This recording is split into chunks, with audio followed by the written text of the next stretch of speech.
Magandang araw po sa lahat. Ako po si Brigadier General Johnny Macanas, Armed Forces of the Philippines, retired, vlogging general.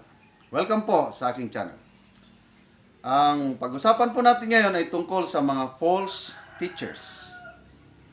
Yung vlog ko kapon ay tungkol sa mga signs sa pangalawang pagbabalik ng Panginoong Hesus, at isa doon yung paglipana ng maraming false teachers, at yan ang palatandaan na babalik na ang Panginoon. Okay, excuse me.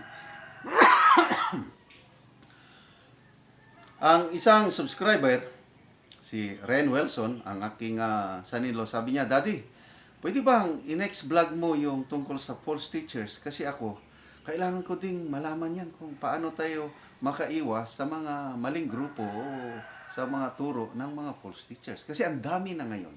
Okay? So, naisipan ko, no. Kasi ako, biktima ako niyan. Nung nag-aral ako sa US, sa Washington DC, noong 2005 to 2006, nakikinig ako sa TV, mga tele-evangelist ito Ang gaganda ng preaching nila sa TV sa US. Isang lalaking preacher at isang babae. Nako, na-hook up ako doon. Ang gandang pakinggan yung mga sinasabi nila. Only to find out later, nako, mga false teachers pala. So, how did I know? Yun, sasabihin ko mamaya. Kasi from experience ito, biktima ako ng mga false teachers. Dito naman sa Pilipinas, meron isang tele-evangelist din. Galing niyang magsalita. Ang gandang pakinggan, kaya na-hook up din ako. But later on, na-find out ko, false teacher. Then may pangalawa dito sa Pilipinas, na dati doon ako, kaya lang ngayon, there are now signs. Signs pa man lang Yung tatlo, yung dalawa sa US, 100% mga false yun. Hindi ko lang babanggitin ang mga pangalan. Sa Pilipinas, yung tele-evangelist na yun, false. Itong pang-apat, nandito sa Pilipinas, signs. So medyo lumalayo na ako dahil may signs pa naman. Okay? So, how to determine false teachers. Okay. Ang i-share ko sa inyo, yung kaibigan ko si Rene Chua. Rene, kung nanonood ka, si Rene Chua yung kaibigan ko nag-create ng aking YouTube channel. Wala tayo dito ngayon kung wala si Rene Chua. Okay. So, si Rene Chua, nung nagsisimula siya sa buhay, nagtrabaho siya sa Jollibee. Yung waiter ba doon? Yan, yung nandun sa cashier, counter. So, delikado sa Jollibee, may mga magbabayad ng fake money. So, ang itinuro pala ng Jollibee sa kanilang mga kahera, hindi nila pinag-aaralan yung fake. Ang pinag-aaralan yung tunay. Yan. So, sabi ni Rene, nung na-master na niya yung tunay, isang hiccup lang, yung ganun lang, dahil alam niya na, paghawak niya ng peke, wala. Peke talaga yan kasi na-master niya yung tunay. So, ang gagawin ko sa inyo ngayon, i-share ko sa inyo yung tunay na mga teacher. Sino ang tunay na teacher? Walang iba kundi ang ating Panginoong Hesus. He is the good teacher. Kaya ang tawag sa kanya, Rabbi o Rabbi. He is the good teacher. Pag-aralan natin ang buhay ng ating Panginoong Hesus. And of course, ang representative ng Panginoong Hesus dito, ang Holy Spirit. Yang dalawa na yan. Jesus Christ, God the Son, and God the Holy Spirit. Sila yung real teacher natin. With these two persons of the Trinity, hindi tayo madani o malinlang ng mga false. So, ang reference natin, ang Panginoong Hesus. Another reference na gagamitin ko, si Apostle Paul. Kasi isa siya sa mga nagpalaganap ng Christianity noong unang panahon. Okay. So, from these real teachers, Jesus Christ and the Apostle Paul, may compare mo ngayon yung mga peke. Madali lang makilala basta may comparison, di ba? Okay. So, ito, i-share ko lang ito, and then you decide kung yung grupo mo ngayon, relihiyon mo ba o yung nagtuturo, tunay ba or papunta na sa false. It's you to decide. It's not me. I-guide ko lang kayo. Okay? And I will use 3 factors. Tatlo. Para malaman natin kung sinong tunay, sinong peke. Number 1, yung madali, yung lifestyle. Tingnan mo lang buhay ng preacher ninyo. Number 2, yung leadership and organization sa inyong grupo, church ba yan or religion. And number 3, yung teachings na itinuturo sa loob ng inyong simbahan. So, ulitin ko lifestyle, mas madali, panlabas. Leadership and organization, yung palalim ng palalim. And then teachings, ito na yung malalim. Okay. So, number 1, lifestyle. Ano pong lifestyle ng ating Panginoong Hesus? Kayo mismo, kung nagbabasa kayo ng Biblia or nakikinig kayo sa mga sermons, ang lifestyle ng Panginoong simple lang. Sabi nga niya, wala siyang bahay. Hindi siya nagpayaman. Wala. Karpintero lang siya. So, ganon din si Apostle Paul. Tent maker siya. Ibig sabihin, as he preached the gospel, nagmi-mission siya nung unang panahon, halos wala siyang suporta. Kung meron mang kakaunti, nagtratrabaho siya with his own hands. Tent maker. Ganon po ang style ng Panginoong Hesus at saka ni Apostol Pablo. So, hindi ako against sa pagiging mayaman Kasi ang Panginoong Hesus, sa John 10, chapter 10, sabi niya, I have come that you may have life and to have it abundantly. Gusto niya talagang i-bless tayo. Kaya lang, as a leader, as a teacher, they live a simple lifestyle. Okay? Punta tayo ngayon sa mga preachers ngayon, o leaders ninyo. Kumusta ang lifestyle nila? Okay. Yung US, yung sinasabi kong 2 tele-evangelist, ako grabe. Ang yayaman. Super yaman. And thanks to Facebook, YouTube dahil ang dami ng mga lumabas na mga vlogs tungkol sa kanila. Doon ako nagmata, ganun ba? Mga fools. Kasi malayo sila sa buhay ng Panginoong Hesus, yung real teacher. Again, ulitin ko na hindi ako against. Yung pastor dapat abundansya rin, yung kumpleto siya gamit, hindi siya nagugutom, maganda yung damit. Kailan kung sobra na? Example, sa US, tignan nyo sa YouTube, mga mansions, grabe. Mga, acres of land, yung mga properties ng mga preachers sa US. Grabe. Mga sakyan nila, jet plane. Jets, hindi lang isa, 2, 3. Super yaman ang mga preachers na yan. Nako, malayo sila sa Panginoon. Okay? So, they're living a luxurious life.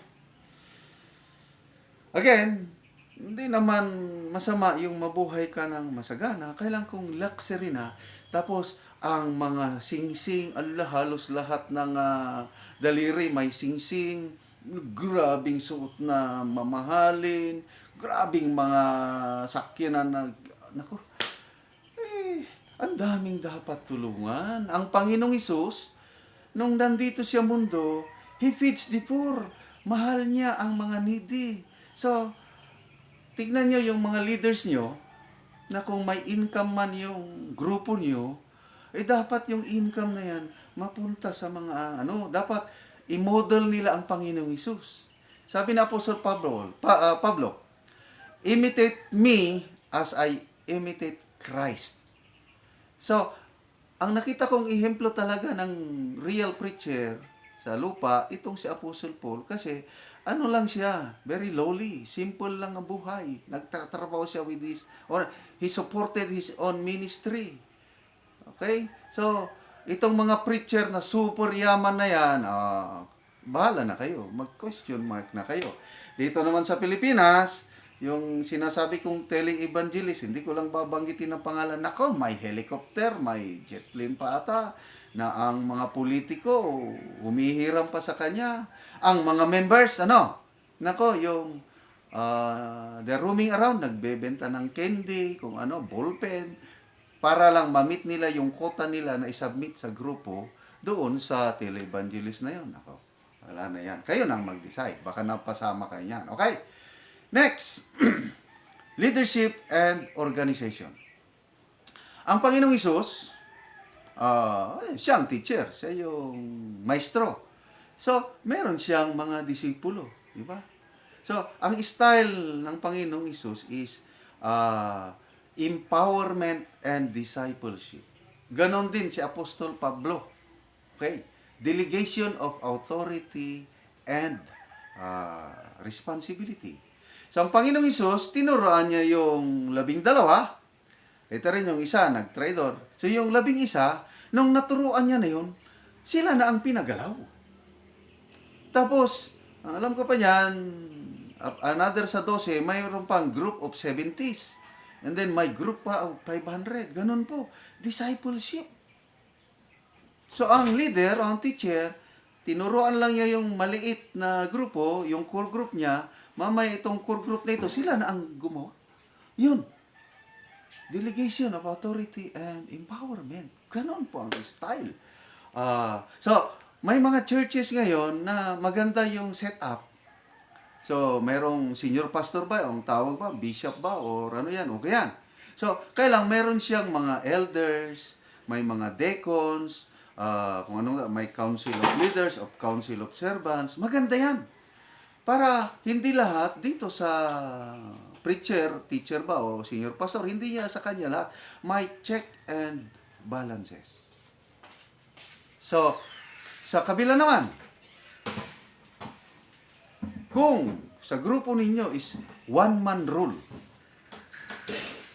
boses na lang niya, siya lahat ang nagdi-decide. Naku, delikado yan. Na, posible sa grupo ninyo, may senior pastor nga, o priest or minister dyan, kailang itong nasa baba niya, parang puppet lang, may deacons, mga elders, may mga ganun, kailang parang wala silang boses. Lahat dito ay hindi. Delikado yan. Okay, I know of 2 groups dito sa Pilipinas. Hindi ko na lang babanggitin ng pangalan. They are vibrant churches. Ganito ang organization nila. Kaya saludo ako sa organization nila na may senior pastor niyan. Kaya lang, narinig ko itong senior pastor na ito na nung kinokorek siya ng nasa baba niya, yung mga council of leaders niya, inaamin niya nga mali siya at kinokorek niya yung mali niya. Ibig sabihin, yung may anong tawag doon? Nagtutulungan sila, hindi sinasarili ng senior pastor yung pagdidesign. Nakikinig siya sa iba kasi more heads are better than one. Kasi tao lang yung senior pastor na yan. O ministro ba o leader, tao lang. Pwede siyang magkamali, kaya kailangan mo nang nandito sa baba na titingin parang, anong tawag doon, basta, nagtutulungan, check and balance. Dapat ganun ang organization. Napasama kami sa isang grupo noon na kami nga, elder daw ba o deacon ba, dinisignate kami, kailang wala naman kaming boses. Wala, umalis kami doon. Kasi siya naman lang ang nasusunod. So, yan. Tignan nyo sa grupo nyo. So, dapat, i-pattern nila ang style ng Panginoong Isus. Siya dito ang teacher. Nag-develop lang siya ng group niyang 12. Hanggang gumalaw na yung 12. Yun, dumami sila.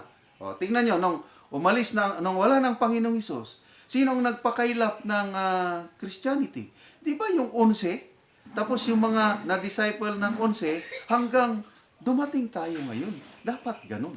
Hindi sinasarili ng leader, ng preacher nga siya na lang lahat. Okay? Next, ito na yung medyo malalim. Teachings.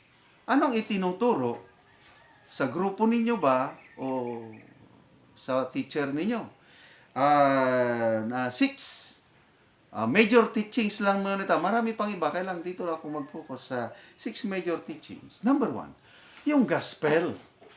Dapat yun ang focus pagtuturo dyan sa grupo, yung ebanghelyo ng Panginoong Isus. Kasi it is for this reason, for this gospel, why our Lord Jesus Christ came to the earth. Okay, ano ba yung gospel? Maraming mga Christians, hindi ano yung gospel? Tinanong ko na, marami ka, wala, love of God, ano? Maraming hindi. So, explain ko, ano yung gospel? Sabi ko, may 5 rekado, 5 elements of the gospel. Ganito lang yun. It's all about our Lord Jesus Christ. Ang gospel, 5. Jesus Christ died, namatay, was buried, but rose again on the third day. So, B. Rose again. R.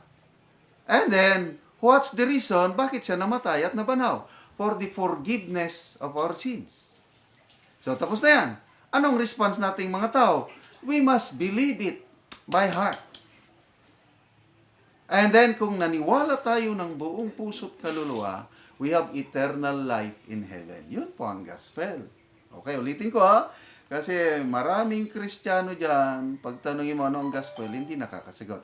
Dapat yun ang preaching ng grupo ninyo, itong gospel. Jesus died on the cross and was buried, rose again on the third day. Why? For the forgiveness of all our sins, past, present, and future. Anong gagawin natin? We must believe. We must put our faith on what our Lord Jesus Christ has done on the cross. Faith or believe. And then, if we believe it by heart, then we have eternal life in heaven. Yun po ang gospel. Dapat yun ang itinuturo. Ano ngayon? Ako, maraming mga preacher na, iba na. Prosperity gospel. Yun yung kalaban ngayon ng real gospel. Yung in-explain ko, yung 5 elements. Na, prosperity na lang, karangyaan nila. Sino pa naman ang ayaw ng prosperity? Doon sila, ang sarap pakinggan yung prosperity gospel and many other gospel. Dinidilyot o basta, binabago nila ito, nawawala. So, dapat hindi tayo mawawala sa 5 elements of the gospel. Ulitin ko, namatay siya at nailibing, nabanhaw o bumangon ulit para sa kapatawaran ng ating mga kasalanan, lahat na kasalanan, dapat maniwala tayo ng buong puso. Kung naniwala ng buong puso, magkakaroon tayo ng buhay na walang hanggan. Okay, that's number 1. Next, ang salvation na ngayon. May formula na, dapat itong itinuturong formula of salvation. Ang formula ng salvation na nakasulat sa Biblia is ganito. Yung grasya ng Panginoon o kaya yung paniniwala kay Panginoong Hesus, yun lang ang kailangan para magkaroon tayo ng salvation. So yung good works, ito, nakukonfuse ng iba sa good works. Ano yung good works? Kung tunay ka ng naligtas o tunay ka ng alagad ng Panginoong Hesus, makakagawa ka na ng good works. So, isummarize ko ang formula. Grace and faith in the Lord Jesus Christ equals salvation. Salvation, yung pagpunta ng langit.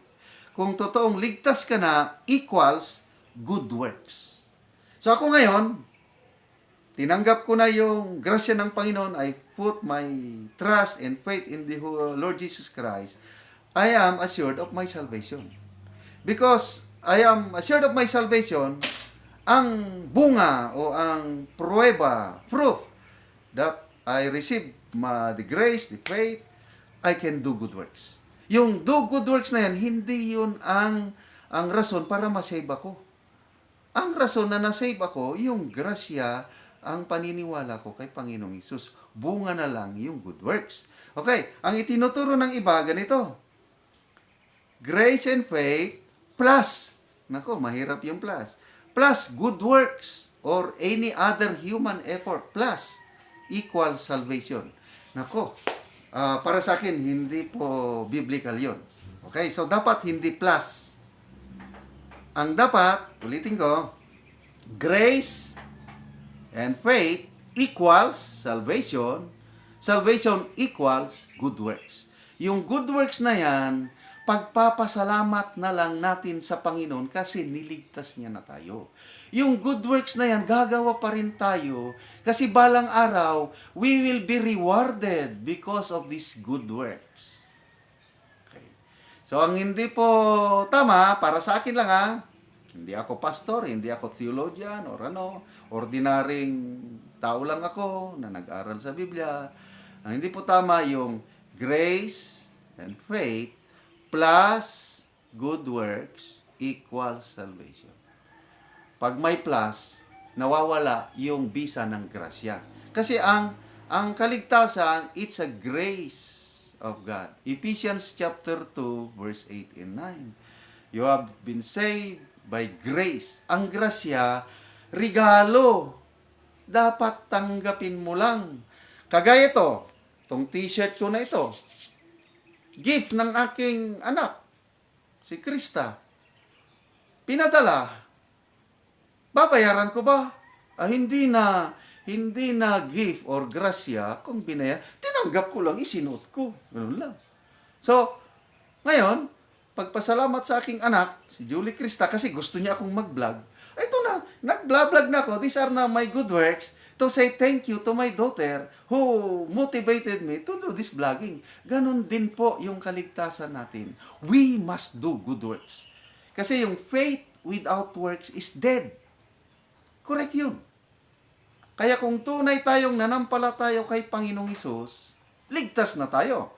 Kung tunay ligtas na tayo, nakakagawa tayo ng mabuti sa ating kapwa, sa ating komunidad, sa ating Diyos. So, yan po ang papel ng good works. So, summarize ko ulit ha. Faith in grace equals salvation. Salvation equals good works. Dapat walang plus. Okay. Next. Number 3. Repentance, righteousness, and holiness. Dapat may preaching sa inyong grupo na yan. Ito na yung masasakit. Yung una, yung gospel. Yung una, salvation. Yung i-assure lang na tayo na we have sa heaven. Kailang, dapat yung preacher, i-preach din niya na dapat magbago. Dapat yung makasalanan na yan, talikuran. Dapat be holy. God is holy, we should be holy. Dapat merong ganong preaching.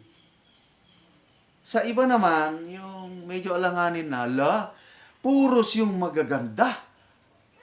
Yung dalawang televangelist sa US, yan, prosperity, you enjoy life, yung lahat lang magandang pakinggan sa tenga, yun lang iprini-preach. Naku, delikado yan. Kasi, ang simbahan yung worship na every Sunday, nagiging entertainment dahil, wow, palakpak na, praise the Lord, yes, happy ka, happy ka. Happy ka nga, kailang yung kasalanan, nandyan pa rin. Magsimba ka, happy ka, nag-praise the Lord ka, pagbalik mo, yun na naman, nag-inom na naman, nagbisyo na naman, nako. Dapat, yung tunay na preacher, kagaya ng Panginoong Hesus, compassionate siya, maawain siya, forgiving, kailang, siya talaga sa yung kasalanan. Dapat talikuran yung kasalanan. It was for that reason that our Lord Jesus came to die for our sins. So, sayang naman yung kamatayan niya sa krus. After that is, sige pa rin tayong mabuhay sa kasalanan. Okay? So, dapat may ganun yung masasakit. Yung matatamaan ka. Okay, karamihan, pag natamaan ng preaching ng pari ba yun, ministro, wala na, hindi na magsimba. Ayaw nila ng ganun. Oh. Next, Great Commission. Bago umalis ng Panginoong Hesus, papuntang langit, anong huling bili niya? Yung Great Commission. Go into the world and preach the gospel as a witness to all nations. Yun po ang Great Commission, great task, yung malaking trabaho. Dapat, yung tunay na preacher, o magandang simbahan ini-encourage nila, prini-preach nila ang mga members to preach the gospel, hindi lang sa ating lugar, kundi sa buong mundo. Okay? So, sa buong mundo kasi, ang dami pang hindi nakakarinig sa ebanghelyo ng Panginoong Hesus. Kawawa naman sila. Tayo sa Pilipinas, ang tagal nang pabalik-balik ang ebanghelyo. Kung dito na lang tayo, paano naman yung nasa labas? Yung taga-ibang tribo, lalo na yung nakatira sa mga liblib na lugar. Okay. So, ganun po ang maganda sa tunay na preacher na sumusunod sa Panginoong Hesus o yung tunay na grupo na align sa will ng Diyos, yung ipinofocus ang Great Commission, urging their members to preach the gospel, give money to pray for the unreached and engaged people, or mission focus. Yung iba naman, yung alanganin na, yung local focus. Anong pinofocus nila? Yun lang, yung simbahan nila, yung grupo nila. Paano padamihin ang miyembro, Paano pa din kung ito yung mother church? Paano magtanim ng another church sa ibang location na lang? Yan, dito na lang sa Pilipinas. Wala silang pakialam sa ibang bansa. Ay, wala. Hindi yan Para sa akin, hindi ko sinasabing false ha. Pwede pa rin yun, kaya lang kulang. Dapat, sundin natin ang Panginoon. Sabi niya, preach the gospel to all the world as a witness to all the nations. Yung sinabi ko kahapon, bakit hindi pa bumabalik ang Panginoong Isus? Kasi yung kondisyon niya, hindi pa na-fulfill. Anong kondisyon? And this gospel shall be preached to the world as a witness to all the nations, and the end will come. Ang dami pa sa buong mundo na hindi nakarinig sa ebanghelyo ng Panginoong Isus. Ang dami pa. So dapat yun ang focus ng mga preacher. Hindi lang yung dito lang, yung sariling grupo lang nila. Pinapalaki lang nila yung congregation, denomination nila. Ang maganda, yung buong body of Christ, yung puso ng Panginoon, dapat ka mag-focus. Kaya ang gusto ng Panginoon, i-reach out niya ang buong sanlibutan, hindi lang yung local ninyo. Okay? Hindi. Ang karamihan is, buildings na lang. Ala, pagandahan ng buildings, pagandahan ng instrumento, pagandahan ng worship, ang focus, nakasentro na lang sa sarili, sa grupo nila. Yung iba, kawawa. What iba na iba? Yung example, mga Jews, Israel, considered silang unreached. I think 0.3% of all the Jews worldwide lang ang naniniwala kay Yeshua or Jesus Christ as their Lord and Savior. Majority of the Jews, I think 15 million Jews worldwide, hindi nila, nire-reject nila si Yeshua or Jesus Christ. Paano babalik ang Panginoong Hesus kung ang kanyang chosen people ay hindi nila maintindihan ang gospel ng Panginoon? He will never come back. Dapat, ma-reach out natin, ipag-pray natin ang mga Jewish people group. Dahil mahal ng Panginoon ang kanyang pinili. But right now, ulitin ko, 0.3% pa lang ang mga Hudyo ang nakakakilala sa Panginoon. So aside sa kay Panginoong Hesus, sa mga Jews, nandiyan pa ang mga Muslim people groups, Buddhist people groups, Taoist people groups, Hindus, mga yung tribal people, ang dami pa. So, yan po dapat ang focus natin, focus ng preacher na yan, o focus ng grupo ninyo, kung gusto natin na talagang matupad yung puso ng Panginoon, yung Great Commission. Okay, Trinity. Another yung God the Father, God the Son, God the Holy Spirit. Major teaching po yan. Lalo na yung pagiging Diyos ng Panginoong Hesus. Kasi, ang iba, si Jesus Christ lang ay tao lang. Correct yun. He is man. But, as a man, He is also God. 100% God and 100% man. Yun po ang napag-aralan ko sa Biblia. Kaya kung ang itinuturo ay hindi siya Diyos, para sa akin, question mark. So, importante itong Trinity. I am planning, mag-comment kayo kung gusto nyo. Next vlog ko, i-explain ko bakit may Trinity. Kasi, maraming Kristiyano na sinabihan lang na may Trinity. Tinanggap naman. Kailang taton, bakit may Trinity? Paano yan? Isa lang ang Diyos. Kaya lang, God the Father, God the Son, God the Holy Spirit. Di tatlo? Paano may paliwanag na ang tatlo maging isa? Maraming Kristiyano hindi makapaliwanag yan. Ako, nag-struggle ako nito. Hindi ko maintindihan ng una, nagre-reklamo na ako sa Diyos. Kaya lang, nung nagre-reklamo na ako, and I yearn, I desire to understand. He gave me the wisdom, open up niya aking understanding. Ngayon, maintindihan ko na I can explain it to anybody.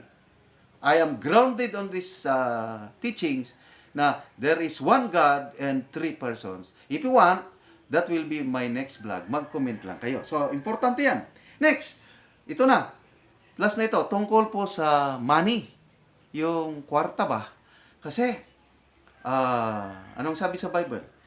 The love of money is the root of all evil. Yung Una kong factor kanina, yung lifestyle. Nako, yung pera na yan, yun ang nagiging motivation ng ibang preacher yan, mag-preach ng preach, kwarta pala ang gusto. Okay? So, ano yung money? Tungkol po sa, may katuron sa Bible na tithes. Okay. So, may iba, pinapabayaan yung tithes. Yung iba, voluntary. Yung iba naman, naku, grabing focus nila sa tithes. Nako, so, ang akin, ang tithes na yan, na biblical talaga, kung pag-aralan mo ang tithes, 30% ang tithes. Ano yung 30%? Ang first 10% para sa mga Levites. Anong Levites ngayon? Yung mga pare, pastor, ministro, 10%. Magbigay tayo para sa kanila.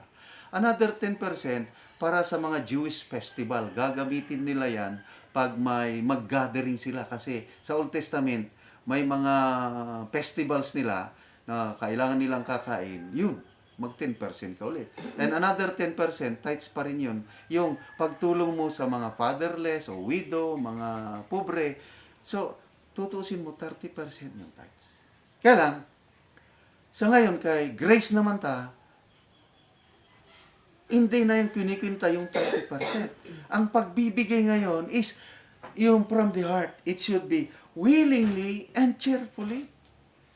Kami, sa aking pamilya, we give our tithes, hindi lang 10%, dinadagdagan pa namin, sinusobran kasi willingly. Kailan kung ang grupo nyo, ang focus niya, puros naman lang tithes, every Sunday ba, every wali, puros tithes na lang na hindi matapos ang service. Kung hindi i-focus yung tithes, ang sentro na lang, puros na lang yung pagbibigay. To a point na, pag hindi kayo magbigay ng tithes, umalis kayo sa grupong ito. Nako, delikado na po yan. Okay? So, ang nagiging sentro na, tungkol po sa kwarta. So, bantayan po natin. At dahil sa pera na yan, marami na akong na-experience na mga kasimbahanan na divide. Wala na, nag-away-away dahil sa pera. Kaya yung pera na yan sana na dapat na blessing, nagiging source ng away kasi hindi maganda ang pag-handle. So, yun lang po ang mga mai-discuss ko ngayon. Medyo malalim na ito na but papasalamat ako sa aking classmate, Janet Lasso Rarugal. Yung sabi mo classmate na, wow! Kasi nung una na-hook up ka kay Kadori, na-hook up ka kay mga commander na yan.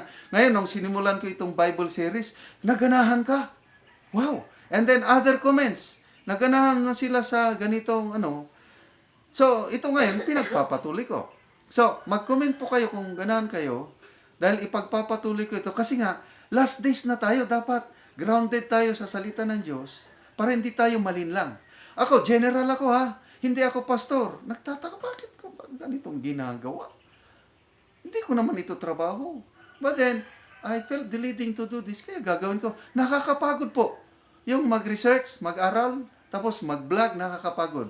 But with your comments, kung mag-comment kayo, hindi lang yung hello, good morning, sabihin nyo naman kung ano yung tunay na bless ka ba.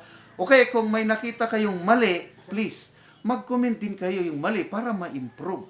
Hindi naman puros positive na lang. I need negative feedbacks, yung heartily, para matulungan niyo ako na ma-improve itong ating channel. Pwede ba yun?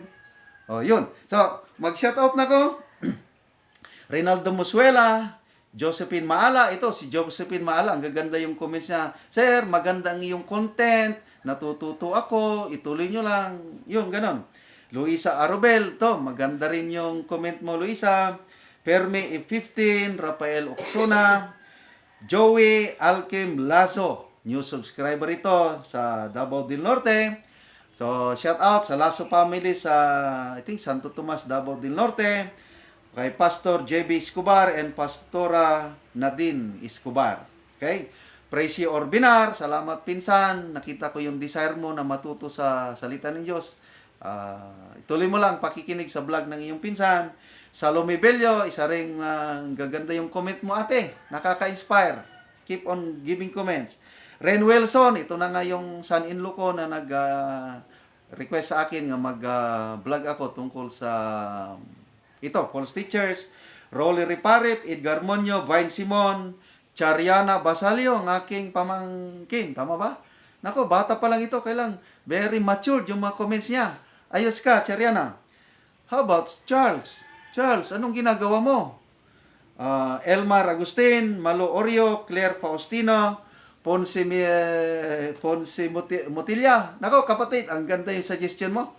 Yung magbuo tayo ng organisasyon na, different religion. Magsama-sama tayo. Ang ganda kaya nun. I don't know kung paano mangyari yun. HD Paula Tica, Rinaldo Orbel, Cristito Torres, Ordinary Family, new subscriber, Janet Lazaro Rugal, yun na nga, classmate, and Hill and Aurea Kenson. Okay? So, ito na po yung uniform ko. By the way, yung giveaways na, what's this? Yung mugs, sa La Union, by Huwebes, makukuha na. I-distribute namin yan within Northern Luzon. Yung mga subscribers namin sa Metro Manila, I will ask my son, Johnny Jr., magpapagawa rin kami dyan para mabigyan namin kayo ng coffee mug. Nandyan yung litrato naming mag-asawa at saka yung vlogging general channel. Remembrance nyo sa amin. Dito naman sa Mindanao, magpapagawa rin kami dito. Parang pasalamat. I'm enjoying now our relationship. Parang isang grupo na tayo. Simbahan ba ito? Or ano? I don't know what.